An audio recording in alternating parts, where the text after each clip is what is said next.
She is, and you are going to learn. So get ready, sit back, get ready. She's on her way. Enjoy.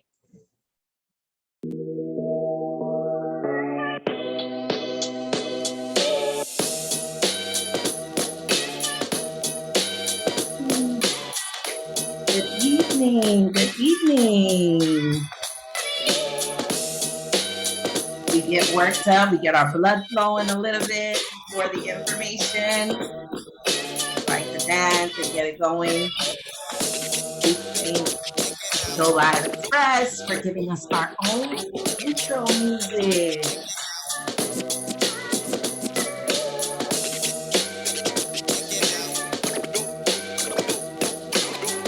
All right. Hope you guys are feeling it the way I'm feeling it, because I just love to dance. I love to get ready, and I love to get information, right? The more we learn, the more we know, the more empowered we are. So, let me change my view. All right.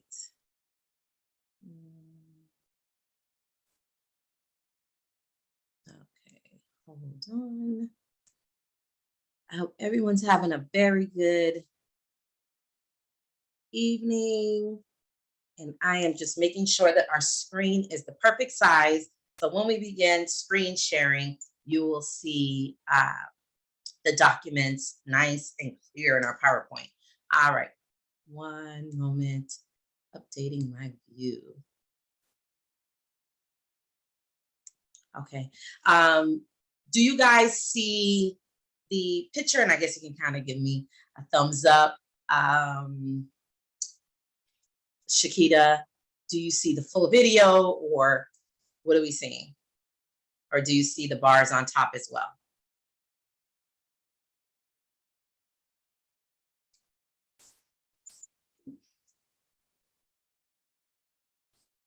I need some feedback.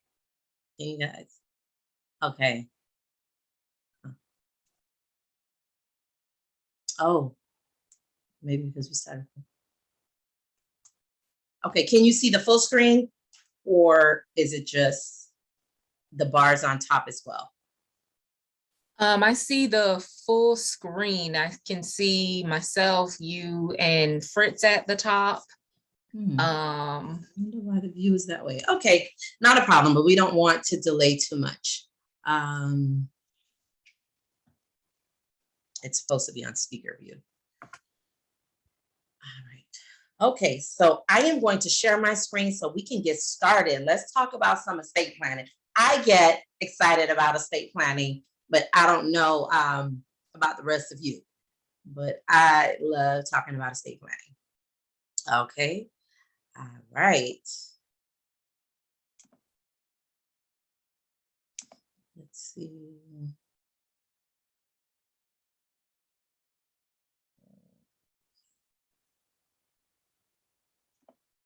All right, perfect. Here we go. Tonight we are talking about, just like Ms. Jenkins said, Shakita let us know that we're talking about revocable and irrevocable trusts. All right. I always start off with what we believe. We believe that planning is power, knowledge is power, each one teach one, and let's all get it. That's why I'm here. I want to make sure that we understand the benefits and the power that we have through estate planning, which encompasses so many different topics. And that's why we're taking and making this a series. It is a series so that we can provide this information for you in small little chunks, small little bites, where you get the information and you can access it later so that you can remember what we discussed about each and every trust topic. Okay? All right.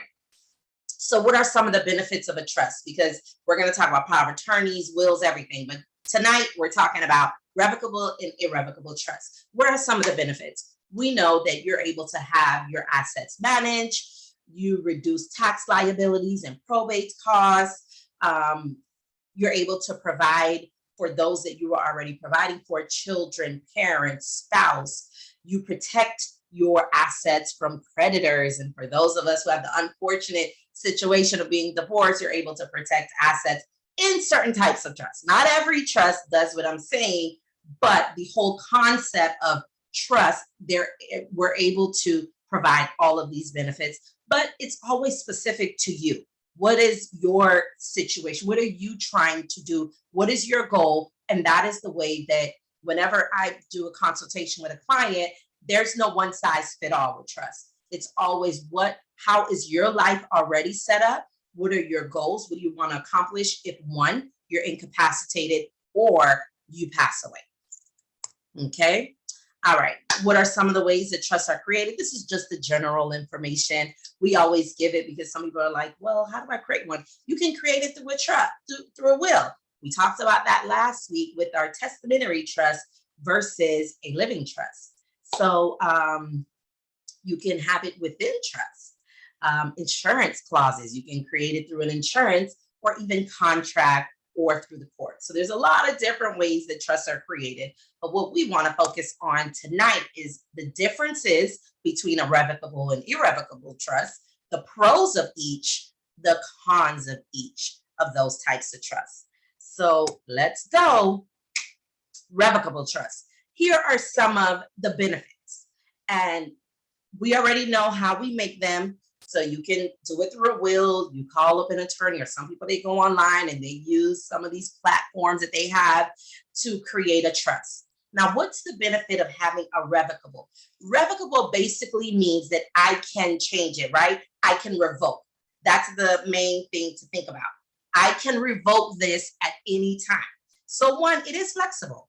So it's flexible. It gives you the ability to add some decisions right now, and then in 5 years or in a year, things may change. For those that have minor children and you're leaving things for your children, but time has passed, that minor child is now an adult child who's probably a millionaire or so well off that you want to focus on probably leaving it to another child, a grandchild, or even that church or community organization that you're involved in. So a lot of things change over time. So that's why revocable trusts are very important and useful. You still avoid probate in a revocable trust. You don't have to go to court, which we all know with the will, or if we don't know, with the will, you still have to present it to the court. It needs to be executed, and then the wishes pass through to whatever you decided. But with your trust, you avoid court. So when we say avoid probate, we mean you avoid court. It is amendable.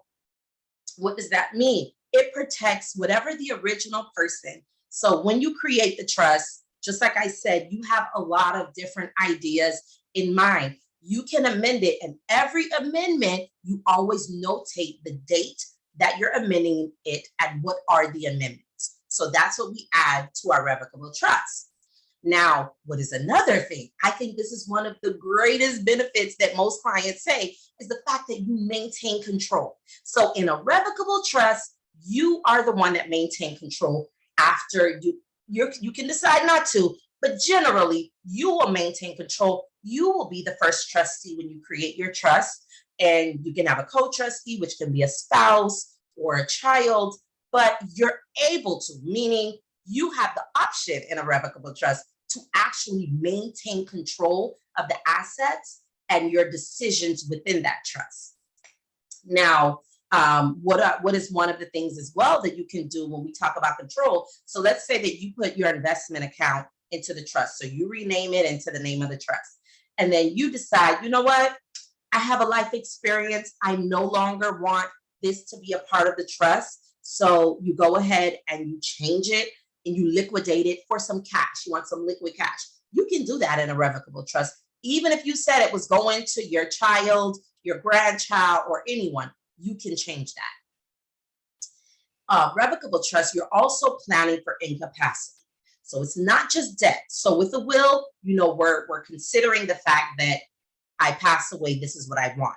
But with your trust, you don't only plan for death, but you actually plan for the unfortunate circumstances when you may become incapacitated. So if you're in a coma, you can't speak for yourself anymore, you're on a ventilator, all of those things allow you to still what's included in your revocable trust allows you to still make decisions because why? You're going to have your durable power of attorney for either healthcare or for financial. And it is also very comprehensive. What do I mean when I say that a revocable trust is comprehensive? You're able to have things, not only can you have your car, you can have your bank accounts, you can have your insurance policy listing the trust as a beneficiary, but you can also have qualified accounts. So this you cannot have in an irrevocable trust, which we're going to talk about. But accounts like your retirement accounts, which are IRAs, our 401ks, 403bs, can't have that in an irrevocable, but a revocable trust, you can. So the one where I can revoke, we'll refer to it as that, the one that I can revoke and change my mind. So that's a revocable trust. Now, another thing that I did want to say about your revocable trust, to remember the difference, it is easy to say, okay, not only, well, the one that I can revoke, but also where is the trust where I can maintain control. So if you're in a position where you are doing your everyday thing, maybe you have a business, you have different accounts, you have a flow of activities, more than one bank account. So you have a lot going on. You most likely can remain the trustee of your trust because things are fluid still. They're fluid. There's not a large sum of money that you're trying to put on the side. So it's fluid. You're more looking towards revocable. But let's talk about some of the cons of a revocable trust.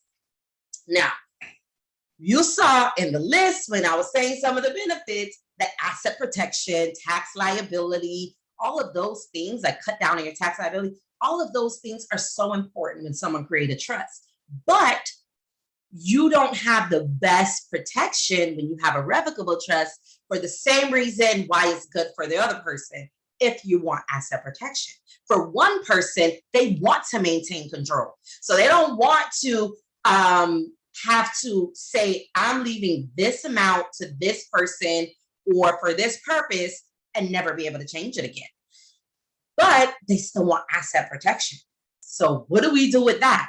So a revocable trust, the reason why it's not the best for asset protection is because if you just think in general terms, if it was a court that was talking, the court is going to say, okay, well, if you owe somebody money, you're still functioning, making money, you have money somewhere. That's why, you're putting it into your trust. Why should you have the benefit of not paying somebody when you still have control to use that money? You can use it how you want. You can swipe the card. You can still write checks on that same money that you said is in the trust. However, when you don't have control, that means, guess what? I can't even access that money. That's why asset protection is not the best in a revocable trust.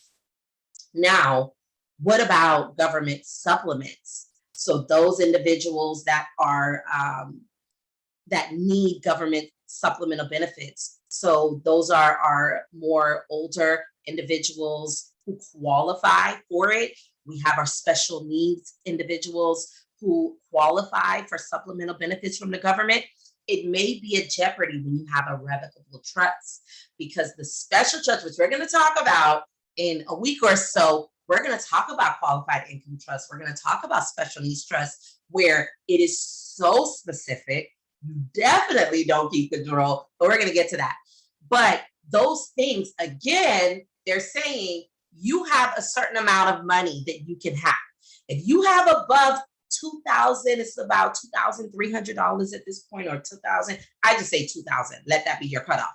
If you are getting supplemental government benefits and you have over $2,000 in assets that's directly accessible to you, again, they're saying, no, you have enough money to take care of yourself.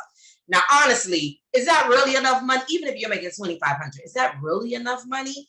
It's not, but the government had to come up with some number, and that's the number they came up with. So a revocable trust isn't the perfect one if you need a qualified income trust or a trust that allows you to continue to get supplemental benefits from the government, or you want to protect your assets. Now, what about an irrevocable trust? What about that? All right, what are the benefits? So we have tax liability benefits. So for those of us that have tons of money to move and you're not under the bracket, so know that there's a bracket where you're able to transfer over money without any penalty or without any taxes. So if you're above that bracket, you have the benefit of being able to have your percentage, so the amount that you pay in taxes, reduced when you have the money, your assets, in an irrevocable trust. So that's definitely a benefit for a lot of people. Now, asset protection. This is one of the biggies for an irrevocable trust for the exact reason that I just mentioned.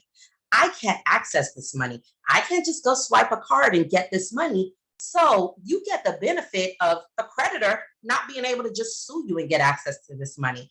Or if you get into a divorce, not being able to just, not, pull that money out of there because you have an irrevocable trust. I don't have full control. So that's what you have to think of. I cannot revoke this trust. I'm going to say irrevocable. I cannot easily revoke this trust. Therefore, I get the benefit of not only tax liability, but asset protection. Now, just like I was mentioning, government benefit protection. You want to make sure that if you are in a home or you're taking care, or maybe it's you, where you have a child with special needs. Now that child may be functional, the child can go to school, can probably even seek higher education. But if there is a diagnosis from a doctor that that child will not be able to fully function, and that's the medical part of it, but if they're saying that they fall under what the umbrella is for special needs, then you need to protect them. It's a no-brainer. It's non-negotiable that you are going to have to put those assets in an irrevocable trust. Because if you have access to more than whatever the number is, now over the years, the numbers change, but as it stands now, it's only a little bit over $2,000. If that is in a bank account, it's in a trust where you can access the money. It can be a home that you don't even have as homestead, but you have the right to sell, or even if it is a homestead and you can sell it, that too can be counted against you. So we have to make sure that we are very diligent and we are making sure we're protecting the assets. Now, what can the assets still do? Although it's in a irrevocable trust, you don't have full control, but it can still take care of you without you fully accessing it. That's just a little bit. I'm giving you a little bit of our week to come, but just to give you an idea of why they're different and why you have access to these benefits in one that you do not have full control over. Because once you make your designation as to where your assets is going to go in a irrevocable, the one you cannot revoke, you're actually in a position, and that's what we're going to go to now, you cannot amend it. You can't change it. So there's a lot of things that can happen. Like we said, life is fluid. Things happen, but you can understand due to the benefits why you may have to create one. Now, all is not lost. So I'll go over these, but all is not lost because you can create multiple trusts. Maybe there's a certain amount that you're going to put into an irrevocable trust, and the other you'll put into a revocable trust. So you have flexibility. All right, you cannot amend it. So what you put in there is what it is. You cannot amend it. Now, the tax benefit we were talking about. So you guys see that number? It's a little over 11 million. It's like 11,300,000 and something thousand. If you got the big bucks to be over the number at the time, then this is something that you have to consider, because we pay our taxes, but we want to find a way to get a break, right? Get a break on your taxes. And this is one of the ways that you're able to do so. But if you're not in that tier, you're not in a position where it's a special needs trust, or you have someone that is seeking supplemental benefits from the government and they do not want to be disqualified. You're okay with not having to amend it, and or you want to protect it from creditors through what we call the spendthrift trust provision. That's that clause that we use when we are protected from creditors. If you're not in that position, then you may say, no, I don't want an irrevocable trust. But there's a lot of individuals that are. Your money is tied up. So remember, we said that at this point, it's $11,300,000 plus, right? So let's say that they change it, which it has changed over the years. So this isn't a set number from since the beginning of time. This 11 million, it was less at one point. It was a little over at one point. So let's say that you created an irrevocable trust and you're like, oh, okay, well, I know that I'm in the threshold because, I have a little bit over 11,300,000. I'm at 12. The government may end up changing the number and it may go up to 13,000. You're like, oh man, that extra 2 million, or they may drop it down a little lower. And then you're like, oh, I could have kept that money. I didn't even have to put it in there. So those are things to consider as well. Another thing. So if you have a falling out with your child, or you have a falling out, or you leave a church, or you leave an organization, and you have already added that into an irrevocable trust, you really can't change it. So maybe it was meant to be, right? We can chalk it up to it being meant to be, but you cannot disinherit those that you have inherited in your irrevocable trust. And another thing too. So remember, there's the tax liability benefit with an irrevocable trust, but there's also, like we said, protection for government benefits.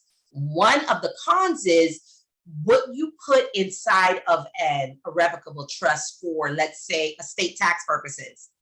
It may not provide that protection that you would have wanted for government benefits. Now, is it likely that you will need supplemental government benefits if you're doing it for tax liability purposes? Probably not, but we know medical bills get very high depending on what your health circumstances are, but usually you're not in that situation.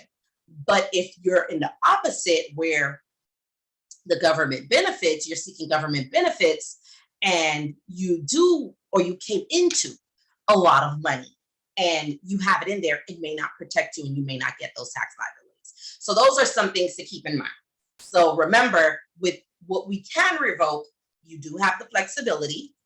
So I'll go back just in case there's anyone that logged in after. So we know the benefits. You have the flexibility. You avoid probate. You can amend it so that your wishes can still make sense. Because let's say that one of your stock that you are going to leave to one child, it's okay, the crypto. So you have the Bitcoin. Bitcoin could be a 60 plus thousand right now. Something happens, it falls to rock bottom. And that was the one thing you were leaving to one of your children. When it hit rock bottom, you can go in there and amend and say, no longer leaving Bitcoin. Bitcoin is not where it's at. I'm going to leave this other coin, or I'm just going to leave this property, this house, this investment to that child. So it does give you that flexibility. And you can include your IRA, your 401ks, and retirement accounts. Benefits of our irrevocable trust, just for a review, we have the tax liability benefits, asset protection, and also supplemental government benefits. Now, what are some mistakes that we want to avoid? We always want to end with mistakes to avoid. One is, if you're stating that you have an irrevocable trust, you must fund your trust.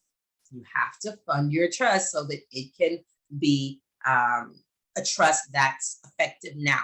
You forget to fund, and like we've discussed in a previous webinar, you actually end up with a testamentary trust. So it's not even a trust that is a living trust made while you were alive, but it'll be a trust that was put into effect after you have passed away, because that's when it's going to go through probate and you will have assets to put in it. What about overfunding? Remember, we said when we're talking about an irrevocable trust, you can overfund it, because once the money is in there and it has been purposed, that's it. So you have to go based on that. So if there's a stipend or your, because remember, even with an irrevocable trust, you can have your some bills paid on your behalf. You can have some housing paid. So it's very intricate. This is not broad. This is not, and we're not going to say just generally, but just knowing that all is not lost. You will still be able to be taken care of through that money you just don't own it. You can't say what to do with it anymore outside of what has been designated within the trust. So we don't want to overfund it. We want to fund it just enough to fulfill your purpose. Now, that brings us to our other mistake to avoid, not knowing the purpose. So when you call our office, right, and we're sitting down and we're having a consultation, and I'm asking you all the wonderful questions, probing questions to get the information from you, I need to know why you're creating that trust. If you forget to tell me one of your purposes, and we've gone out, we create this wonderful binder for you where we tab it, you have your table of contents, you can always access it, and it's ready to go. But when you get to a circumstance and you're like, yeah, the attorney made my trust and I'm good, the SG firm got me, you realize that your purpose wasn't fulfilled because you forgot to say this part. You forgot to mention that your child, was probably was on track to becoming, an NFL star, NBA star, and now money that could have gone to a different purpose is going to go this way or whatever it is. So many things I can't even think of all of the examples, right? But so many things can happen. So we want to make sure when you are creating a trust, think about what is the goal you want to set, because I say it and I believe it that this is the only one thing that gives you the ability to have the power in life and in death. You write a book, yes, they hold on to your words, but you're not really making decisions anymore, right? You write a song, the song is just there. You're not making decisions anymore. You're able to make decisions in life and in death because you've already said that this person's only getting that. And it's just as if you're here sitting, even for those who pass away, or they're able to say this person's getting that, and that this is when they're getting it. Like for minor children, when I speak to my clients, we always set out for minor children when they're going to have access to things. But if you forget to really give me that information, or you don't think about it when I give you your homework to think about how we're going to do that breakdown, then you miss your purpose. So let's not go into creating our estate plan without thinking about our purpose. And another thing, a biggie, we don't inform the individuals that we have selected. You forget to inform your trustee that they're a trustee for your trust. You forget to, for those that have a revocable trust, right? Because an irrevocable trust, you cannot be the trustee. You don't keep control. You may benefit from the trust, but you will not keep control of the trust. So that's something to keep in mind. So this is more for our revocable trust. Inform the trustee. For those of us who have minor children and we list the guardian, inform the guardians. Is it the guardian of the body, the one that you have? If you have a different guardian for the actual assets as a conservator for your children's assets, because they're good with the money, they're good with their own money, they're responsible. So are you informing these people, or are you just telling me, oh, they're so amazing, I know they'll do well, but you forget to tell them? And then the court kind of steps in. So let's not forget your representatives, your beneficiary. You don't have to tell your beneficiaries what you're leaving them, but let them know that you have a will somewhere or you have a trust somewhere so that they can be aware. Okay? So do we remember the difference? We have revocable trust. I can revoke it. I can change my mind and I maintain control. Our irrevocable trust, I cannot revoke it. I cannot change my mind and I do not keep control. Right? All right. Any questions? Do we have questions?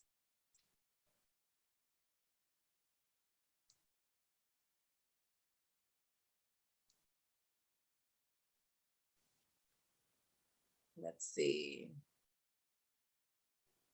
Where's our Q&A? I don't see any questions. So have I answered everything in the midst of speaking? All right, hold on.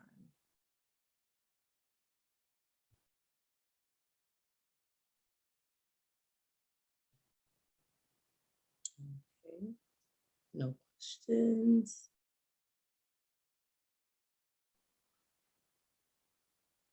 All right, I think I did a good job, guys.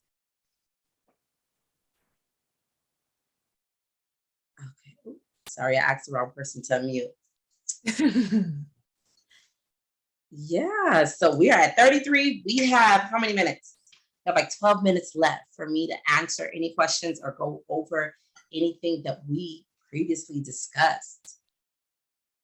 No, so that means we all know a revocable trust, why it's beneficial, why we should do this. Remember, we're here every Friday at 6 o'clock.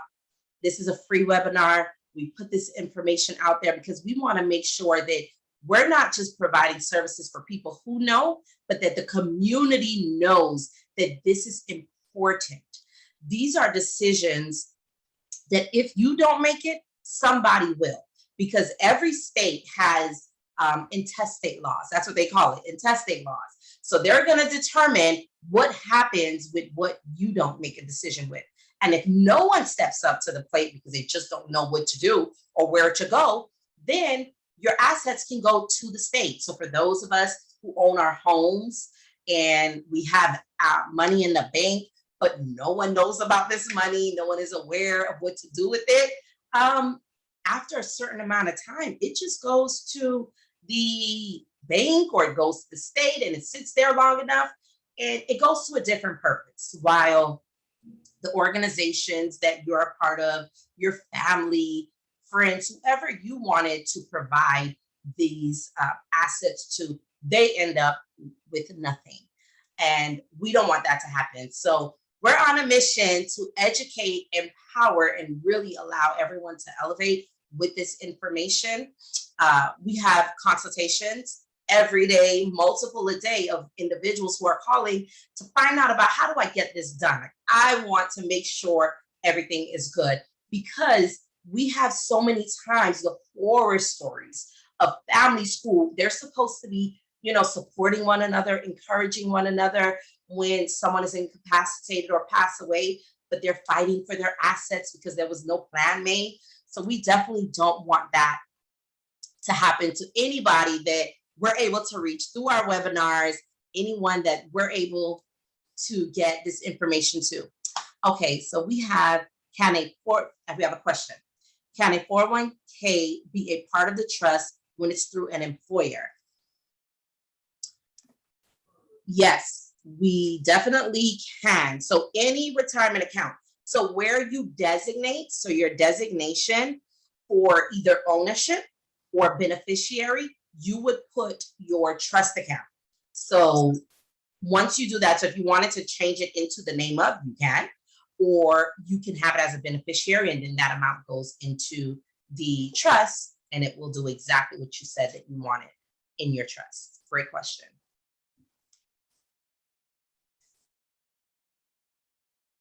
Anyone else? Yes, so like I was saying, let me put up our information if you wanted to have a free consultation, because those are also free, where I answer your questions. We go specifically on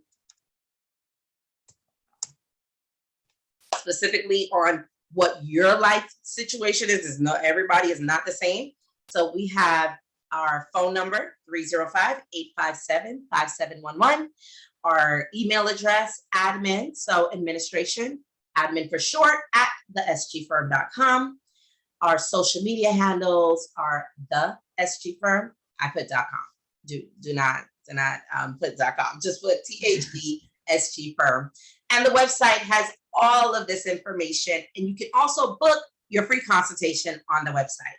It is www.thesgfirm.com. We tried to keep it simple, so everything is the same across the board. You know where to find us. And next week, 6 o'clock, we are going to have our webinar. What is the topic, Shakita? Ooh, let me see. Our topic next week. Let me see. I just had it up. It disappeared on you? Yeah. Sure. Let's see. Oh, chat is enabled. I got a message that chat was disabled. Chat is enabled, everyone. So we have Q&A, or you can put it in the chat.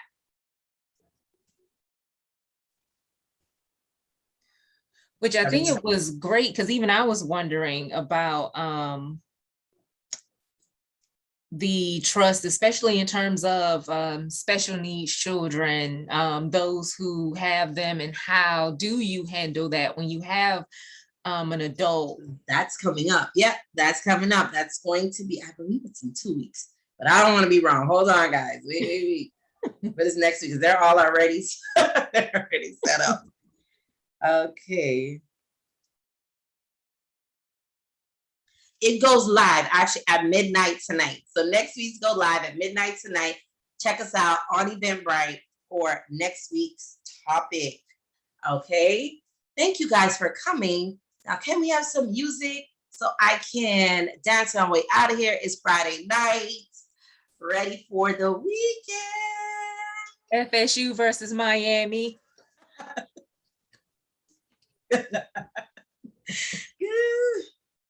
For those of you that don't know, I am from Miami-Dade County. So the University of Miami is my, oh, it's everyone, okay.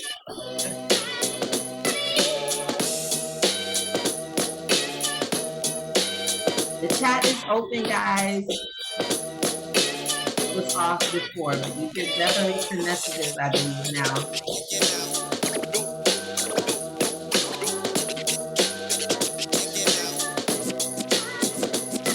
Thank you.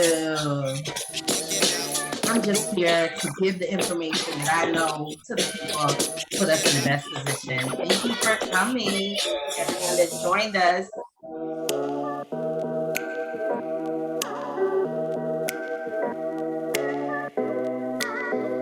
If we have no more questions, let me check. All right, no more questions. All right, have a wonderful weekend, and find a chance to dance, okay? Oh, funded versus unfunded trust. So this is the scary, not scary, but this is the one to put on notice. Like, listen, how do we fund? When should we fund? Because you don't always have to fund immediately, but when should we fund, right? So that's what we're gonna find out about next week, funded and unfunded trust. Thank you, Charles. Thank you. I appreciate it. Yes. I appreciate it. Yes. And I just hope you can come back. We're gonna be here. Yes, we will be here. Yes. Hopefully we will see. Well, we will. We'll see everyone next Friday. Next Friday. Don't miss out. Yes. Have a wonderful weekend. And I am out, guys. Yes. Bye, everyone.